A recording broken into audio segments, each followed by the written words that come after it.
फिर लिखे। तो टैगोर ने और क्षिति मोहन दोनों ने यह लिखा है कि बाउल कवियों के, गायकों के बहुत सारे गीतों का हिंदी के निर्गुण भक्तों संतों से मेल है।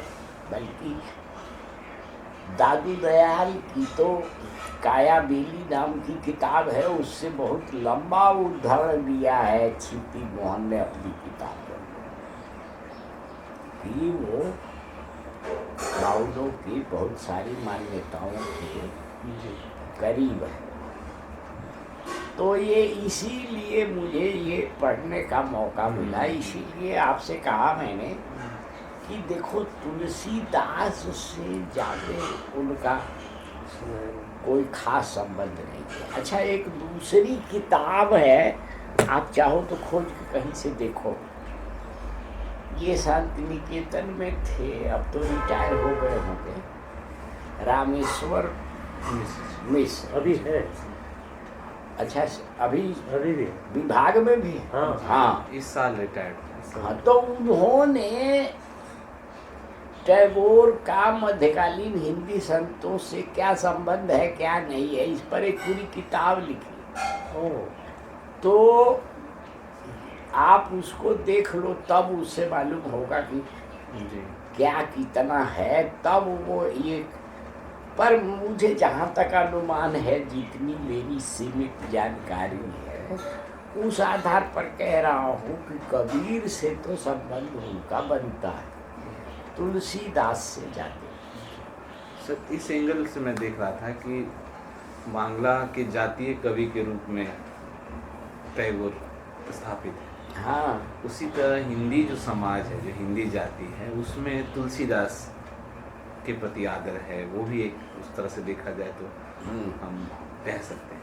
तो दो, बांग्ला समाज और हिंदी समाज, इन दो समाजों के एक प्रतिनिधि कवि के तौर पर या जातीय कवि के तौर पर हम इन दोनों कवियों को देखें। इनमें एक मध्यकाल के हैं, एक आधुनिक काल के। हाँ, इस समय को भी ध्यान में हम रखें तो ऐसा कहते हैं कि हिंदी समाज को जो उसका आइकन है, कल्चरल आइकन अगर हम बात करें, तो इस पर भी आप थोड़ा प्रकाश डालिएगा कि सांस्कृतिक जो आइकन है उसको कैसे देखा जाए। तो हिंदी समाज को मध्यकाल में वो आइकन मिलता है कवि के तौर पर, और बांग्ला समाज को वो आधुनिक काल में मिलता है टैगोर। दोनों समाजों के ये अपने आइकन हैं। दोनों समाज एक दूसरे से काफ़ी जुड़े हुए भी रहे हैं एक लंबे समय तक, राजनीतिक और सामाजिक तौर पर। सांस्कृतिक तौर पर कितने जुड़े हैं वो मैं देखना चाहता हूँ। नहीं, जुड़े तो दूसरे रूपों में सांस्कृतिक तौर पर भी हैं जी। पर देखो क्या है कि तुलसीदास वैसे तो कवि के रूप में निर्विवाद रूप से मध्यकाल के सबसे महत्वपूर्ण कवि हैं, भक्ति काल के। पर हिंदी में तुलसीदास को लेकर पर्याप्त विवाद है। अब माने सारे जो दलित हैं, हिंदी के लेखक दलित, वो तुलसीदास की निंदा के अलावा कुछ नहीं करते। मान के चलते हैं कि तुलसीदास ने वर्ण व्यवस्था का समर्थन किया, और है तुलसीदास के यहाँ, इसलिए वो उनको महत्व नहीं देते, कबीर को खाली महत्व देते। व्यवहारिक रूप से भी जितनी छोटी जातियां हैं हिंदी क्षेत्र में, वो कबीर पंथी या कबीर पंथ से ही जुड़ी हुई जाते हैं, तुलसीदास से नहीं। इसलिए हिंदी क्षेत्र के, मैंने खाली जैसे मान लो इसको दूसरी तरह से बांग्ला से समझाऊं, जैसे जो बंगाल का भद्रलोक है उसके आइकन टैगोर है, और जो दूसरे लोग हैं उनके आइकन काजी नजरुल इस्लाम है। समझ गए? ऐसा नहीं है कि सबके टैगोर ही। एक बात, दूसरी बात ये कि टैगोर की एक बड़ी विशेषता ये थी कि अनेक तरह के उन्होंने सांस्कृतिक रचनाएं की। संगीत और माने ये कह रहा हूँ, साहित्य में भी, साहित्य की हर विधा में उन्होंने लिखा, और जो लिखा है वो बहुत महत्वपूर्ण भी है। कविता तो है ही, उपन्यास भी लिखा, नाटक भी लिखा, गीति नाटक भी है। हाँ, कहानियाँ भी हैं, निबंध विभिन्न बहुत हैं। इसके अलावा संगीत है, और आखिरी दिनों में चित्रकला भी है। तो इसलिए टैगोर के व्यक्तित्व में व्यापकता और विविधता बहुत है। तुलसीदास के साथ वैसा नहीं है, इसलिए आइकन के नाम पर उनकी तुलना जबरदस्ती मत करो, क्योंकि आइकन भी तुलसीदास अब उस तरह नहीं है जैसे पहले थे, नंबर एक, और दूसरे ये कि सवर्णों के आइकन है, दलितों के आइकन नहीं, ये गड़बड़ है। जिसे हम हिंदी समाज, बांग्ला समाज वाले तर्ज पे नहीं लेके चल सकते। नहीं, एकदम। आप चाहें तो कबीर और रविन्द्रनाथ टैगोर पर कर सकते हैं, उसके कई आधार हो जाएंगे। रहस्यवाद है, अध्यात्म है, हाँ, वही हाँ, सब वही है, पर तुलसीदास से वो नहीं बने। वैसे भी टैगोर का रहस्यवाद भी भिन्न तरह का था, वो कोई, और तुलसीदास तो रहस्यवादी कभी किसी भी तरह नहीं। सर, 2 किताबें और हैं, मैं जोड़ना चाहता हूँ, जिसमें आप जानते होंगे। हाँ, बंगला में एक शक्तिनाथ झा है।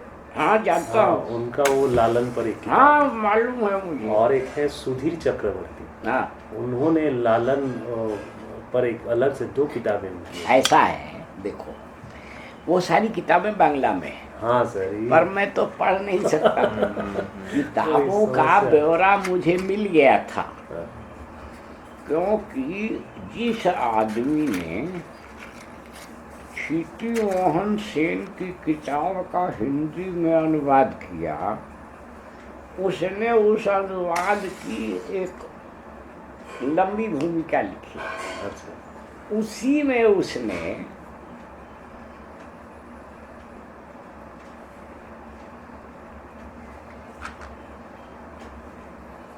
इन सब किताबों का उल्लेख किया।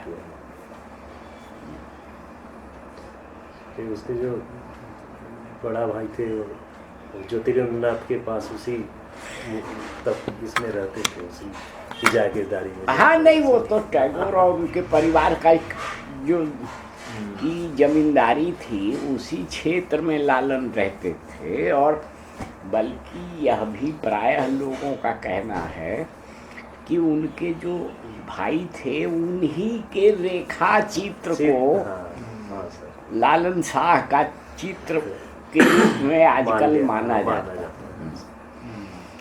वह जो है उस किताब पर भी है, सुनील गंगोपाध्याय के उपन्यास पर भी है, और ये मुचकुंद दुबे की किताब पर भी वही है। सर, एक बात पूछना चाहता हूँ, आजकल हिंदी में मतलब विज्ञान धर्मी लेख हो रहा है या नहीं हो रहा है? नहीं, कुछ तो हो रहा है, पर सारी समस्या क्या है, हाँ। पहले के ज़माने में दूसरे तरह के लोग थे। जैसे एक उनके पिताजी बीएचयू में थे, नार्लिकर साहब एक थे। हाँ, जयंत विष्णु नार्लिकर। हाँ, तो वो उनके पिताजी बीएचयू में पढ़ाते थे। अच्छा। तो बेटा वहीं पढ़ा, हाँ। इसलिए हिंदी जानता था। बाद में वो हिंदी में लेख लिखने लगा विज्ञान पर, जयंत विष्णु नार्लिकर। हाँ। अच्छा। तो उसका तब तक तो था, अब इधर प्रकाशित हुआ है? हाँ, मिल सकता है अभी कहीं खोजो कहीं। अच्छा, कि कहाँ से मिलेगा। ठीक है सर। हाँ, अब बोलिए फिर। तो ये कह रहा हूँ कि अब ऐसा मैंने देखा नहीं है, जो मैंने, क्योंकि मेरे दिमाग में एक काम कर रहा है, जैसे इन्होंने ये किया, जो आर्ष चिंतन पद्धति है ना, आर्ष चिंतन पद्धति, वहाँ एक प्रक्रिया तो है विज्ञान धर्मिता या वैज्ञानिक। कुबेरनाथ राय के निबंधों में चिन्मय भारत जो है उसमें मुझे मिला कुछ ऐसा तत्व। हाँ, ऊर्ध्वमूल अधोशाखा ऐसा, और उसके बाद ब्रह्मांड की सृष्टि, उसके बाद प्रकृति, कैसे मनुष्य से जुड़ते गए। ठीक उसी तरह महाविश्व में क्या हो रहा है, black holes and other thing. तो मैं ढूंढने की कोशिश कर रहा हूँ कि कुबेरनाथ राय की तरह और निबंध या और लेख इसी तरह विज्ञान इस तरह विज्ञान धर्मी तो नहीं, पर कुबेरनाथ राय की तरह के निबंध लिखने वाले हिंदी में एक ही आदमी थे, विद्यानिवास जी। विद्यानिवास जी के निबंधों को खोज कर पढ़ो। अच्छा। क्योंकि अब उनकी शायद साहित्य अकेडमी से या कहाँ से, वहाँ साहित्य अकेडमी से उनकी रचनाओं का एक समग्र नुमा संग्रह निकला, साहित्य अकादमी से। साहित्य अच्छा सर। तो उसको जरा देख लो आप। और कुबेरनाथ का कोई संग्रह है, कंप्लीट वर्क्स है? नहीं, मेरी जानकारी में पतली किताब निकली है। हाँ नहीं, वो मेरी जानकारी में वो हम लोगों के समय में तो कुबेरनाथ राय लिख रहे थे शुरू के दिन में जब हम लोग थे, तो अब तो शायद होंगे नहीं वो। तो इसलिए हम लोगों ने पत्रिकाओं में ज़्यादा पढ़ा है उनको। उनका संग्रह कुछ नहीं है, होगा जरूर सारा उनका कोई। अब ये तो कहाँ से पता लग सकता? अब पता लगाने का एकमात्र तरीका ये है कि कोई गाजीपुर का हो, क्योंकि वहीं के थे वो। ये बनारस के बगल में गाजीपुर है ना, उत्तर प्रदेश में, वहीं के थे वो कहीं के। तो उधर से किसी से पूछो तो मालूम हो जाएगा।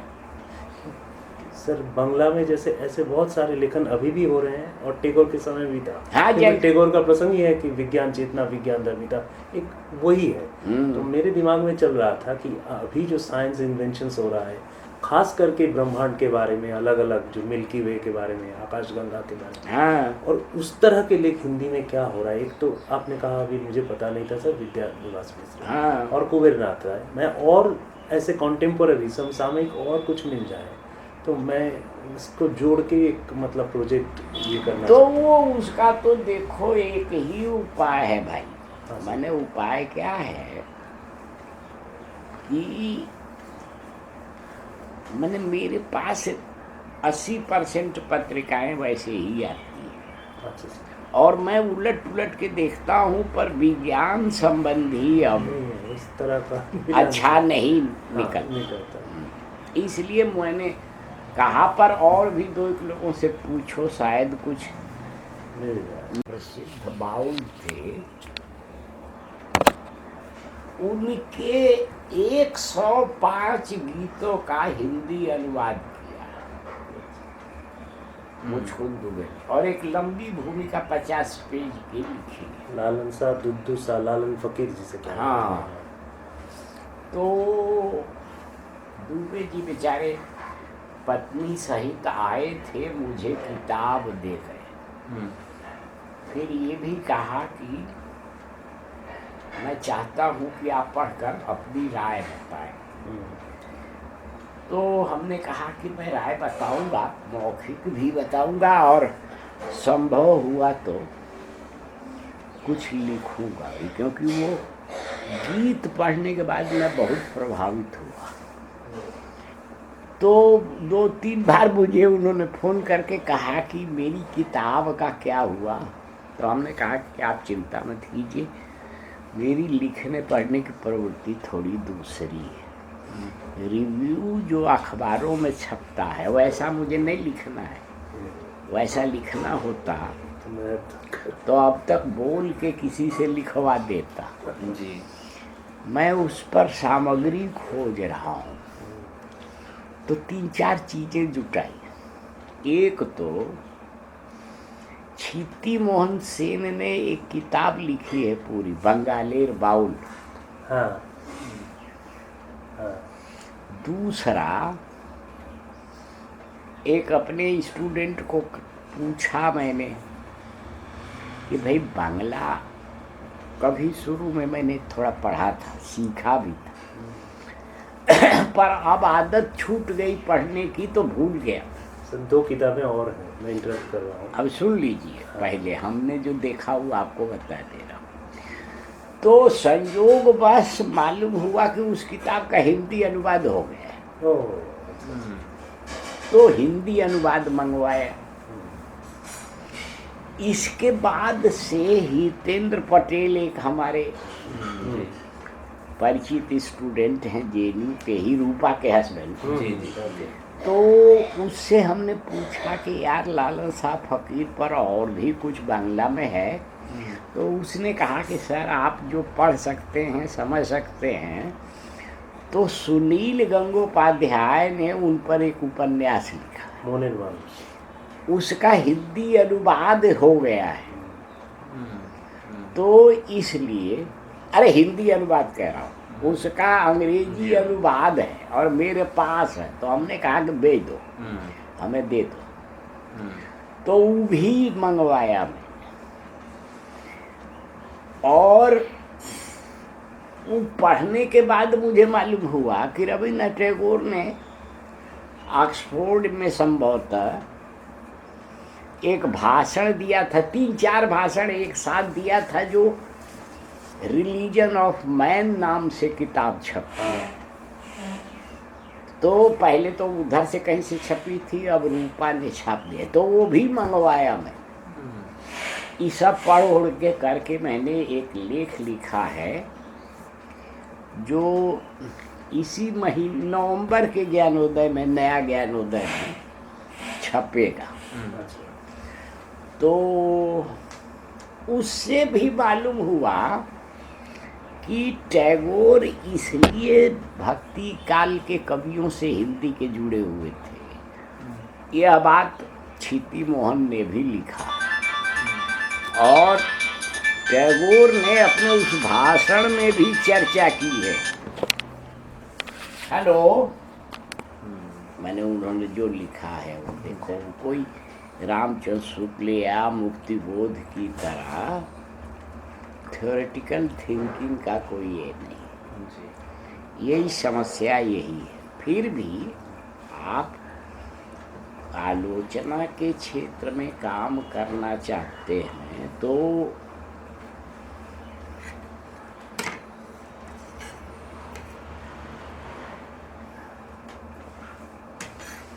सैद्धांतिक करना चाहते हो कि व्यवहारिक? सैद्धांतिक। तो सैद्धांतिक तो कहा ना कि लगभग है ही नहीं, और अगर कुछ है तो मैंने ही किया है, तो बताना जो है वो कुछ ज्यादती है कि अपने बारे में ही बताएं। हाँ, फिर कौन बताएगा सर? जो है वो तो बताना ही होगा। नहीं, अब यह संभव है जी कि मेरे काम और किताब से प्रेरणा लेकर व्यापक विषय बनाया जा सकता है। जैसे जी हिंदी में साहित्य के समाज शास्त्र पर केवल मैंने कुछ किया है, जी। तो अब आप विषय जनरल बना सकते हो कि हिंदी आलोचना में समाज शास्त्रीय चिंतन का विकास या निर्माण या प्रभाव कुछ भी। उसी तरह से हिंदी आलोचना में इतिहास दृष्टि, इतिहास दर्शन आदि का विकास, इस तरह का काम कर सकते हैं। और भी कुछ लोगों ने किया है, इतिहास पर तो कुछ लोगों ने किया है, तो उसको जोड़ सकते हो।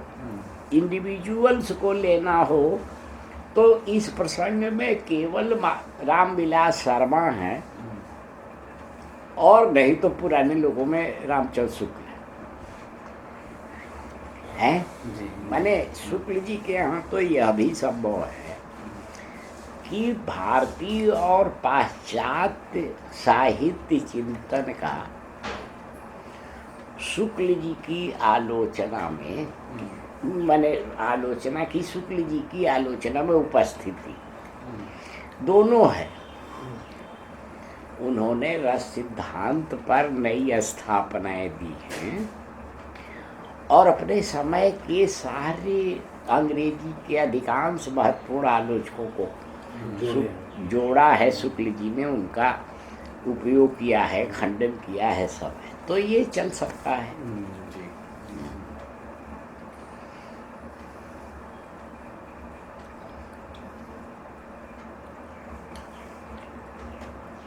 समाजशास्त्री और इतिहास दृष्टि। हाँ।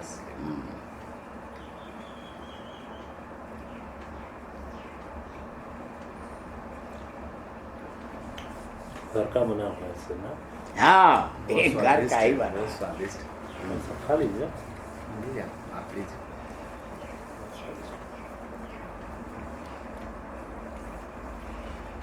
कितने दिन का ये ओरिएंटेशन होता है? 26 दिन सर, 26 डेज। हाँ, तो काफी दिन है। जी, आधा हो गया, लेकिन हैं?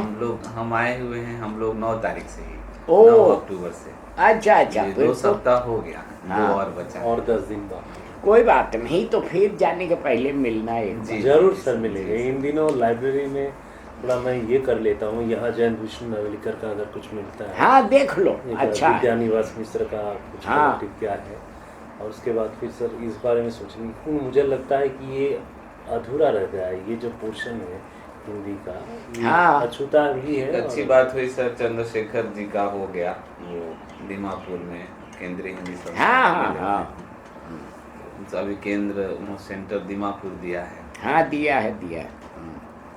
त्रिपुरा में तो लोग नहीं करने दिए, वहाँ भी लगे रहे ना 2 साल। हाँ, काफी दिन लगे रहे। ठीक सर। ठीक है तस्वीर लगे सर, आपके साथ एक तस्वीर हम लोग। हाँ, ले लो, आजा। इतना स्पष्ट है। एक आदमी आके बैठ जाओ, दूसरा ले लो, और फिर वो बैठेंगे तो हाँ, कर लो। अच्छा सर, ये जो महात्मा गांधी अंतर्राष्ट्रीय हिंदी यूनिवर्सिटी है वर्धा वाली, हाँ, इसकी गतिविधियों पर चूंकि हिंदी के प्रचार प्रसार के लिए काम कर रही है, तो ऐसा है। जी महात्मा गांधी अंतर्राष्ट्रीय विश्वविद्यालय की एक बड़ी विडंबना यह है जी कि आज तक जी उसका कोई ऐसा कुलपति नहीं हुआ जी जो पूरी तरह से जी। हिंदी का हो। अच्छा। पहले कुलपति बहुत दूर तक हिंदी के थे। अशोक वाजपेयी हिंदी के कवि हैं, लेखक हैं, आलोचक हैं, जी पर वो उनकी कठिनाई ये थी जी कि विश्वविद्यालय तो वर्धा में था जी। और वे दिल्ली में रहते थे। हाँ कोई विश्वविद्यालय जो काम पहले करता है जी उन्होंने सबसे अंत में शुरू किया, जी। मतलब पाठ्यक्रम बनाना, अच्छा अच्छा। छात्रों को लाना, अध्यापकों को रखना। हम्म, वो जब तक वाइस चांसलर रहे तब तक अधिकांश समय गोष्ठियाँ करवाने और किताब निकालने में लगे रहे। जी। दूसरे वाइस चांसलर विभूति नारायण राय थे। विभूति नारायण राय लेखक भी हैं, लेकिन लेखक से अधिक वो पुलिस विभाग के एक बड़े अधिकारी थे। जी इसलिए कायदे से विश्वविद्यालय और हिंदी के पठन पाठन से उनका उतना संबंध नहीं था। जी तब यह जरूर है कि उन्होंने जी विश्वविद्यालय में भवन निर्माण का काम किया, जी नियुक्तियों का काम किया जी। और बहुत सारे दूसरे काम किए, हम्म, पर उसमें भी हम्म, अनेक कठिनाइयाँ आई, अनेक समस्याएं पैदा हुई। जी तीसरे कुलपति जी मनोविज्ञान के हैं। जी हिंदी से उनका इतना ही संबंध है कि वो हिंदी क्षेत्र के हैं। जी।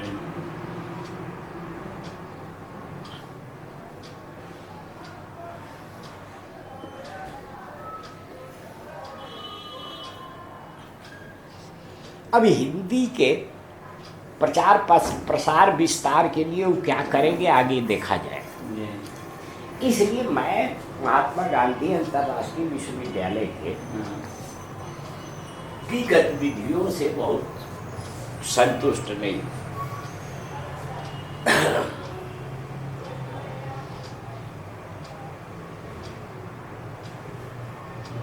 हाल के वर्षों में जी। वह अंतर्राष्ट्रीय ज़्यादा हुआ है और राष्ट्रीय कम।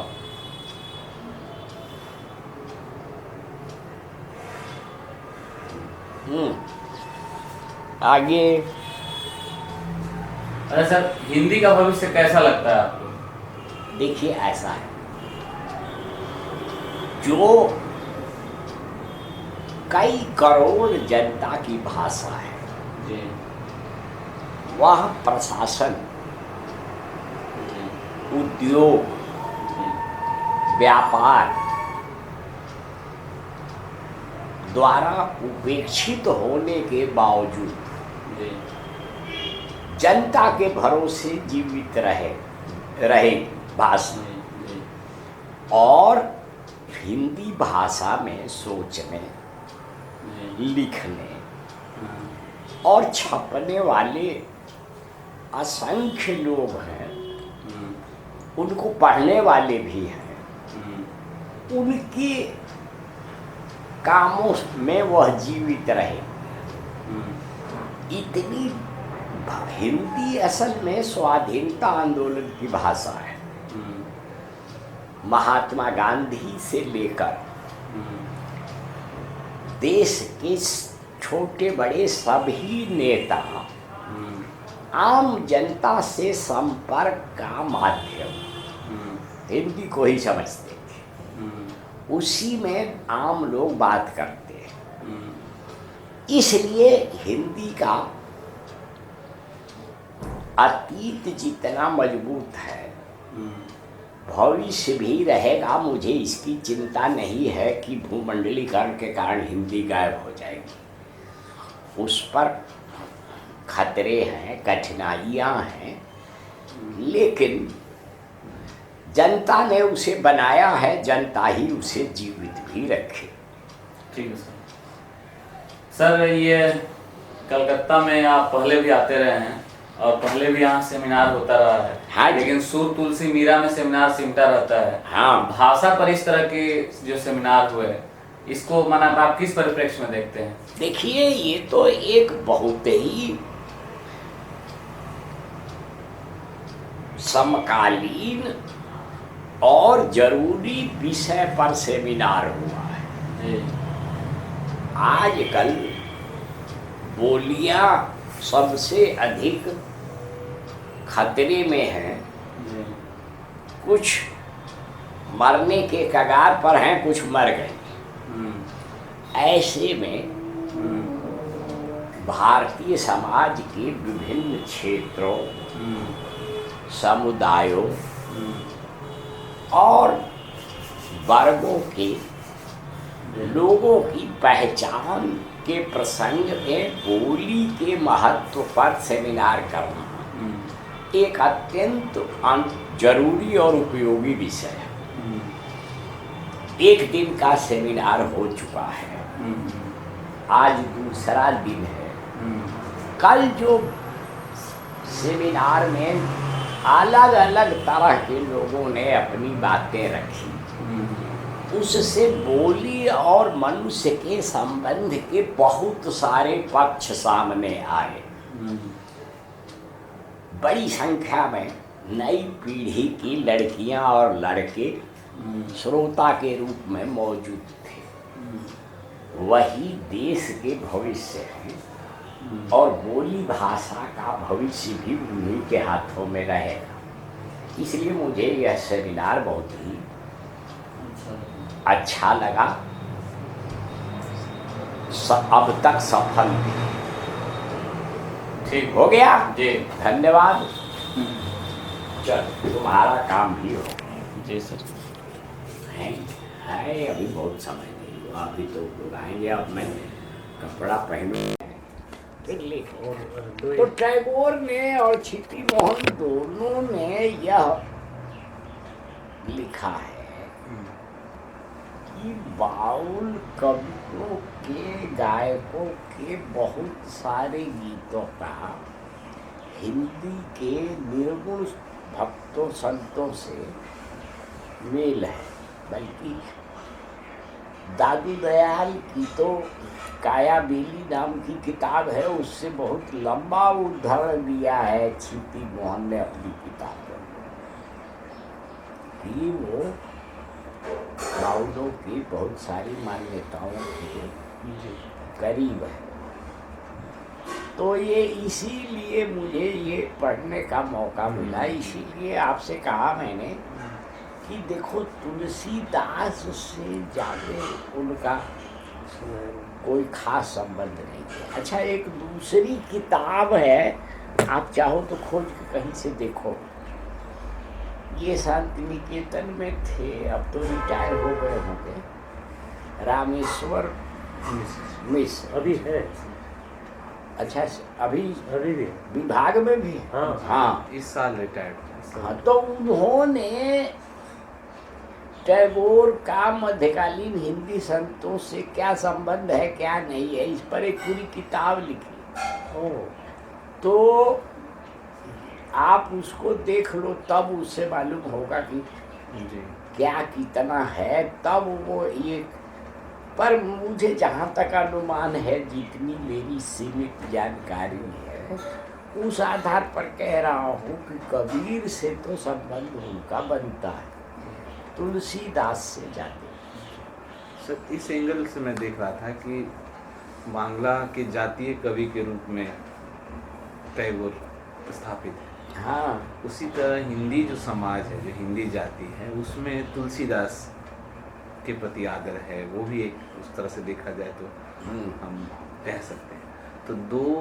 बांग्ला समाज और हिंदी समाज, इन दो समाजों के एक प्रतिनिधि कवि के तौर पर या जातीय कवि के तौर पर हम इन दोनों कवियों को देखें। इनमें एक मध्यकाल के हैं, एक आधुनिक काल के। हाँ, इस समय को भी ध्यान में हम रखें तो ऐसा कहते हैं कि हिंदी समाज को जो उसका आइकन है, कल्चरल आइकन अगर हम बात करें, तो इस पर भी आप थोड़ा प्रकाश डालिएगा कि सांस्कृतिक जो आइकन है उसको कैसे देखा जाए।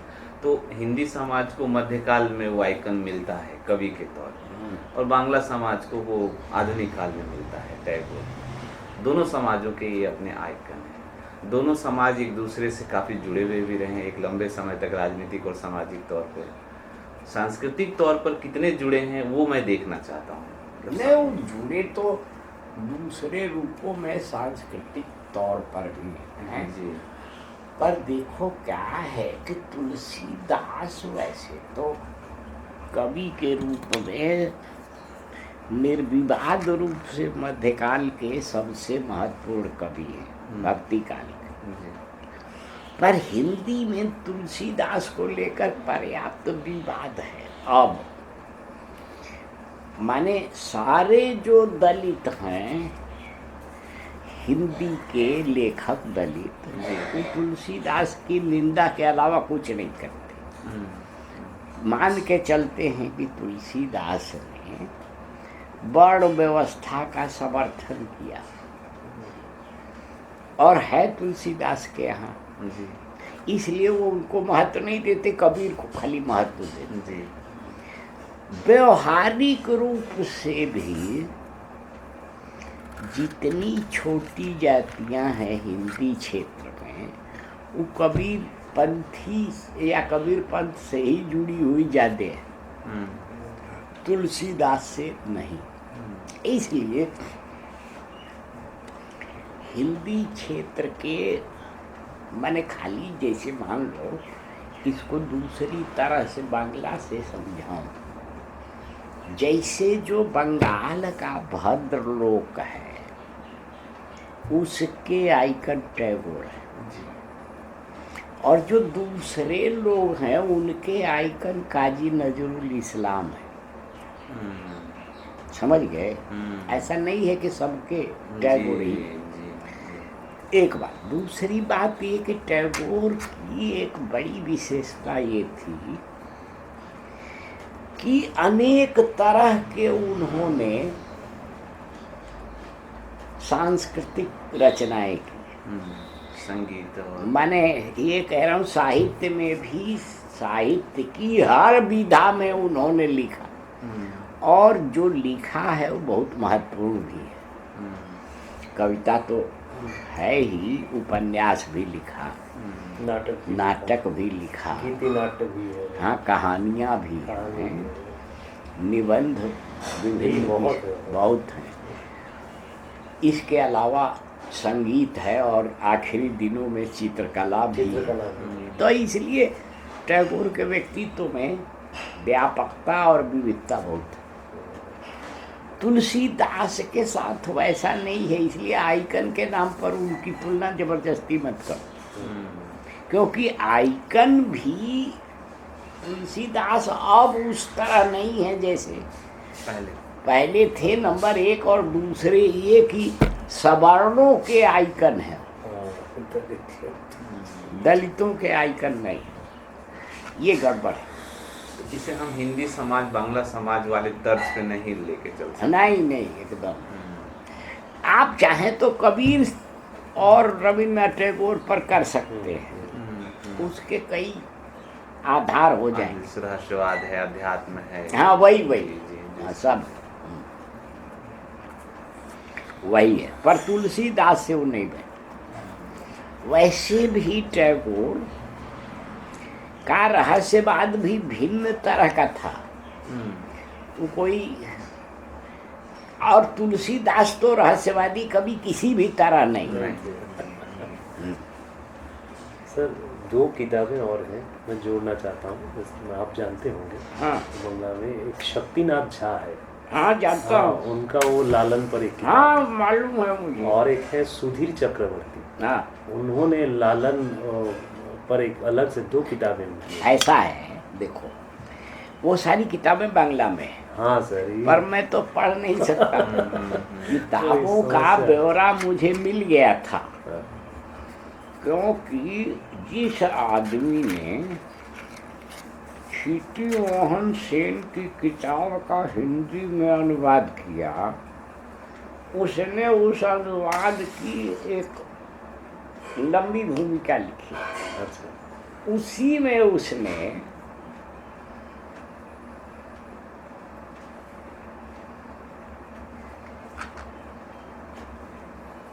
इन सब किताबों का उल्लेख किया।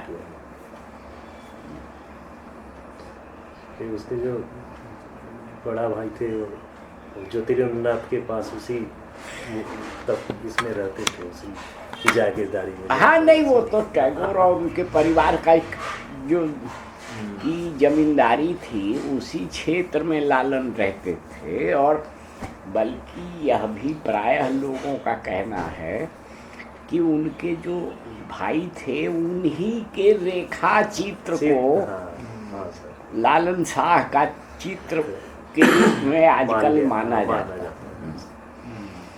वह जो है उस किताब पर भी है, सुनील गंगोपाध्याय के उपन्यास पर भी है, और ये मुचकुंद दुबे की किताब पर भी वही है।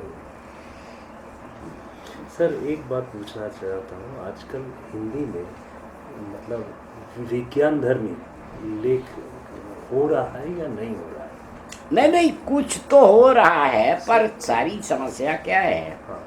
पहले के ज़माने में दूसरे तरह के लोग थे। जैसे एक उनके पिताजी बीएचयू में थे, नार्लिकर साहब एक थे। हाँ, जयंत विष्णु नार्लिकर। हाँ, तो वो उनके पिताजी बीएचयू में पढ़ाते थे। अच्छा। तो बेटा वहीं पढ़ा, हाँ। इसलिए हिंदी जानता था। बाद में वो हिंदी में लेख लिखने लगा विज्ञान पर। जयंत विष्णु नार्लिकर। हाँ। अच्छा। तो उसका तब तक तो था, अब इधर प्रकाशित हुआ है? हाँ, मिल सकता है अभी कहीं खोजो, कहीं अच्छा, कि कहाँ से मिलेगा। ठीक है सर। हाँ, अब बोलिए फिर। तो ये कह रहा हूँ कि अब ऐसा मैंने देखा नहीं है, जो मैंने, क्योंकि मेरे दिमाग में एक काम कर रहा है, जैसे इन्होंने ये किया जो आर्ष चिंतन पद्धति है ना, आर्ष चिंतन पद्धति, वहाँ एक प्रक्रिया तो है विज्ञानधर्मिता या वैज्ञानिक कुबेरनाथ राय के निबंधों में चिन्मय भारत जो है उसमें मुझे मिला कुछ ऐसा तत्व। हाँ, ऊर्ध्वमूल अधोशाखा ऐसा, और उसके बाद ब्रह्मांड की सृष्टि, उसके बाद प्रकृति, कैसे मनुष्य से जुड़ते गए, ठीक उसी तरह महाविश्व में क्या हो रहा है, black holes and other thing. तो मैं ढूंढने की कोशिश कर रहा हूँ कि कुबेरनाथ राय की तरह और निबंध या और लेख इसी तरह विज्ञान इस तरह विज्ञान धर्मी तो नहीं, पर कुबेरनाथ राय की तरह के निबंध लिखने वाले हिंदी में एक ही आदमी थे, विद्यानिवास जी। विद्यानिवास जी के निबंधों को खोज कर पढ़ो। अच्छा। क्योंकि अब उनकी शायद साहित्य अकेडमी से या कहाँ से, वहाँ साहित्य अकेडमी से उनकी रचनाओं का एक समग्र नुमा संग्रह निकला, साहित्य अकादमी से, साहित्य अच्छा, के। अच्छा। तो उसको जरा देख लो आप। और कुबेरनाथ का कोई संग्रह है, कंप्लीट वर्क्स है? नहीं, मेरी जानकारी में पतली किताब निकली है। हाँ नहीं, वो मेरी जानकारी में वो हम लोगों के समय में तो कुबेरनाथ राय लिख रहे थे शुरू के दिन में जब हम लोग थे, तो अब तो शायद होंगे नहीं वो। तो इसलिए हम लोगों ने पत्रिकाओं में ज्यादा पढ़ा है उनको। उनका संग्रह कुछ नहीं है, होगा जरूर सारा उनका कोई। अब ये तो कहाँ से पता लग सकता? अब पता लगाने का एकमात्र तरीका ये है कि कोई गाजीपुर का हो, क्योंकि वहीं के थे वो। ये बनारस के बगल में गाजीपुर है ना, उत्तर प्रदेश में, वहीं के थे वो कहीं के। तो उधर से किसी से पूछो तो मालूम हो जाएगा। सर बंगला में जैसे ऐसे बहुत सारे लेखन अभी भी हो रहे हैं, और टैगोर के समय भी था। हाँ, टैगोर का प्रसंग ही है कि विज्ञान चेतना विज्ञान धर्मिता एक वही है। तो मेरे दिमाग में चल रहा था कि अभी जो साइंस इन्वेंशंस हो रहा है, खास करके ब्रह्मांड के बारे में, अलग अलग जो मिल्की वे के बारे में, आकाशगंगा के बारे में, हाँ। और उस तरह के लेख हिंदी में क्या हो रहा है। एक तो आपने कहा अभी मुझे पता नहीं था सर, विद्यानिवास मिश्र, हाँ। और कुबेरनाथ राय, मैं और ऐसे कॉन्टेम्पोररी समसामयिक और कुछ मिल जाए तो मैं इसको जोड़ के एक मतलब प्रोजेक्ट ये करना तो वो उसका तो देखो एक ही उपाय है भाई। हाँ, मैंने उपाय क्या है कि मैंने मेरे पास 80% पत्रिकाएं वैसे ही आती हैं। अच्छा। और मैं उलट पुलट के देखता हूँ, पर विज्ञान संबंधी अब इस तरह का अच्छा नहीं निकलता। इसलिए मैंने कहा पर और भी 2 लोगों से पूछो, शायद कुछ मिल जाए। क्योंकि उस तरह तो एक विचार मुझे लगता है कि लोगों को करना चाहिए। ये भी तो अलग। हाँ नहीं, क्यों नहीं जरूर करना चाहिए। अब ये लो ये नहीं सर, इसी तो वो एक दिमाग में चल रहा है सर मेरा कि वैसा आर्ष चिंतन पद्धति में वो जो विषय है उस विषय को लेकर, क्योंकि सृष्टि का रहस्य वही है, सृष्टि का उद्भव, और फिर वहीं हमें समाना पड़ेगा, जाके मिटना पड़ेगा वहीं। तो क्या है वो, साहित्य किस प्रकार से देखता है और विज्ञान तो जिस प्रकार से देखता है, हाँ, वो अलग। हाँ, हो ही रहा है, मतलब दोनों साइमल्टेनियसली वो प्रूव कर रहा है, हम एक फिलोसफी, एक दर्शन देते हैं, बात वही है। तो उसको मैं थोड़ा उस हिसाब से एक प्रोजेक्ट के बारे में मैं सोच रहा था, क्योंकि कुबेरनाथ राय मिल गए और उनका और भी निकालने की मैं कोशिश कर रहा हूँ। हाँ, मिल जाएगा वो। कुबेरनाथ राय का मिलना मुश्किल नहीं। विद्यानिवास मिश्र का संग्रह में देखूंगा। हाँ, और कोई प्रतिष्ठित नहीं है ना? नहीं, इस तरह का नहीं, वही नार्लिकर ही थे। और जयंत विष्णु नार्लिकर, ठीक है, वो तो मैं ये कर लूँगा, उनका मिल जाएगा, क्योंकि नार्लिकर जी के ये हैं अभी भी शायद आइक्वा में, पूना आइक्वा जो है, हाँ, हमारे वहाँ एक थे सोमक राय चौधरी, वो वहाँ डायरेक्टर बने। अच्छा। तो वो डायरेक्ट स्टूडेंट थे। अच्छा। तो अब वहाँ से कुछ हिंदी में अगर हाँ, शायद बड़ी बात होगी। तो पूना से तो पता लग ही जाएगा। हाँ सर, ये आपने जो ये रास्ता दिखा दिया ना, अब दिमाग चलने लगेगा। और कुछ अगर पत्रिकाओं में आपको कहीं नज़र आती है कि ये है, तो सर आप किस में स्वच्छंद हैं? मेल में स्वच्छंद है या फ़ोन में? फोन में ही, मेल तो मैं कर नहीं पाता। ठीक है, फोन करके मैं बीच बीच में पूछ लूंगा सर। हाँ। ये हो सके तो कहीं भी देखिएगा तो एक चीट लगा के रख दीजिएगा साइड में। हाँ नहीं नहीं ठीक है। क्योंकि- आप एक काम करो, हाँ बोलिए सर, क्या करें? आप अपना डिटेल फोन नंबर, सर मैं ये देता हूँ, अगर आप कुछ ये ना करें तो मैं ये दे दूँ, कार्ड दे हाँ दूँ। जा रे, हाँ मतलब कुछ अगर आप नहीं सब झंझटी भी नंबर है सर वही। हाँ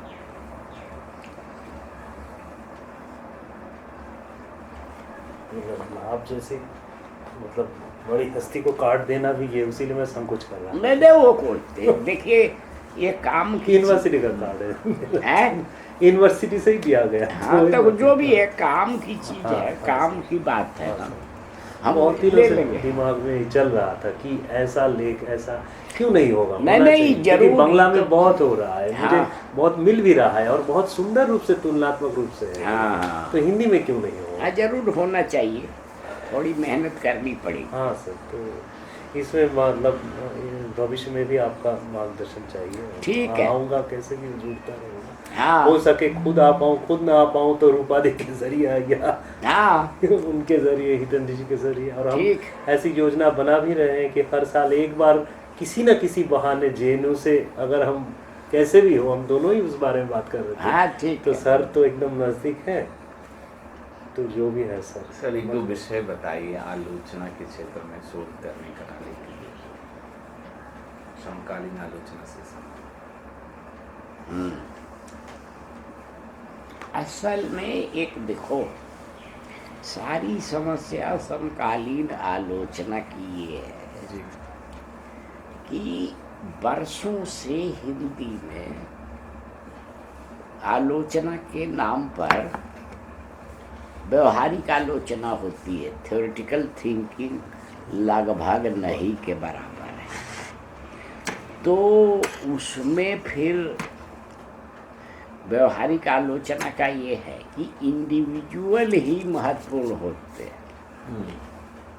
मैंने उन्होंने जो लिखा है वो देखो, कोई रामचंद्र शुक्ल या मुक्तिबोध की तरह थ्योरेटिकल थिंकिंग का कोई ये नहीं। जी यही समस्या यही है। फिर भी आप आलोचना के क्षेत्र में काम करना चाहते हैं तो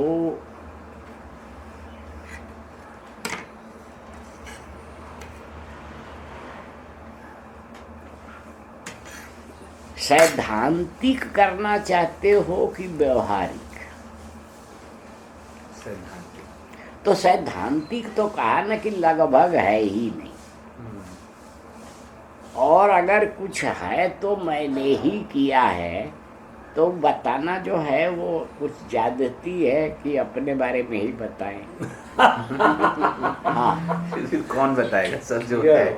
जो है वो तो बताना ही होगा। नहीं, अब यह संभव है जी कि मेरे काम और किताब से प्रेरणा लेकर व्यापक विषय बनाया जा सकता है। जैसे जी हिंदी में साहित्य के समाज शास्त्र पर केवल मैंने कुछ किया है, जी तो अब आप विषय जनरल बना सकते हो कि हिंदी आलोचना में समाज शास्त्रीय चिंतन का विकास या निर्माण या प्रभाव कुछ भी। उसी तरह से हिंदी आलोचना में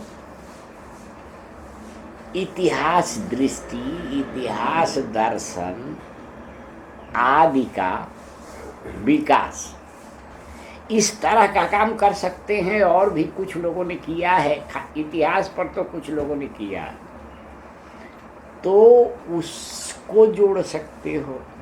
इंडिविजुअल्स को लेना हो तो इस प्रसंग में केवल रामविलास शर्मा हैं, और नहीं तो पुराने लोगों में रामचंद्र शुक्ल है। जी माने शुक्ल जी के यहाँ तो यह भी संभव है कि भारतीय और पाश्चात्य साहित्य चिंतन का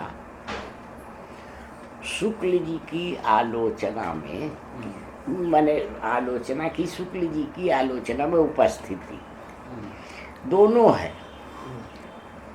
उन्होंने रस सिद्धांत पर नई स्थापनाएं दी हैं और अपने समय के सारे अंग्रेजी के अधिकांश महत्वपूर्ण आलोचकों को जोड़ा है। शुक्ल जी ने उनका उपयोग किया है, खंडन किया है, सब है, तो ये चल सकता है। जी।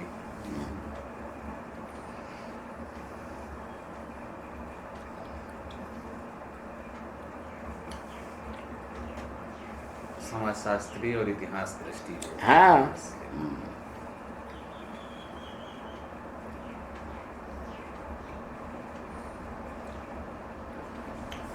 घर का बना हुआ है इससे ना। हाँ, बहुत एक घर स्वादिष्ट का ही है, बना। बहुत स्वादिष्ट। खा लीजिए। लीजिए, आप लीजिए।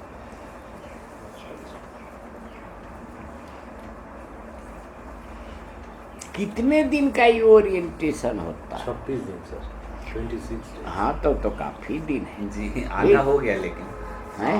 हम आए हुए हैं, हम लोग 9 तारीख से ही, ओ। 9 अक्टूबर से। अच्छा, ये फिर 2 तो सप्ताह हो गया, हाँ। 2 और बचा है। और 10 दिन बाद कोई बात नहीं, तो फिर जाने के पहले मिलना एक जी। बार। जरूर सर मिलेंगे। इन दिनों लाइब्रेरी में थोड़ा मैं ये कर लेता हूँ, यहाँ जयंत विष्णु नवलिकर का अगर कुछ मिलता है, हाँ, देख लो, एक अच्छा है। विद्यानिवास मिश्र का कुछ हाँ। कलेक्टिव क्या है, और उसके बाद फिर सर इस बारे में सोचेंगे। मुझे लगता है कि ये अधूरा रह गया है, ये जो पोर्शन है हिंदी का, ये हाँ। अछूता भी है। अच्छी और बात हुई सर, चंद्रशेखर जी का हो गया वो दीमापुर में केंद्रीय हिंदी संस्थान। हाँ, हाँ, अभी केंद्र सेंटर दीमापुर दिया है, हाँ, दिया है। त्रिपुरा में तो लोग नहीं करने दिए, वहाँ भी लगे रहे ना 2 साल। हाँ, काफी दिन, हाँ, लगे रहे। ठीक सर। ठीक है। तस्वीर लगे सर, आपके साथ एक तस्वीर हम लोग। हाँ, ले लो, आजा। इतना स्पष्ट एक आदमी आके बैठ जाओ, दूसरा ले लो, और फिर वो बैठेंगे तो हाँ, कर लो।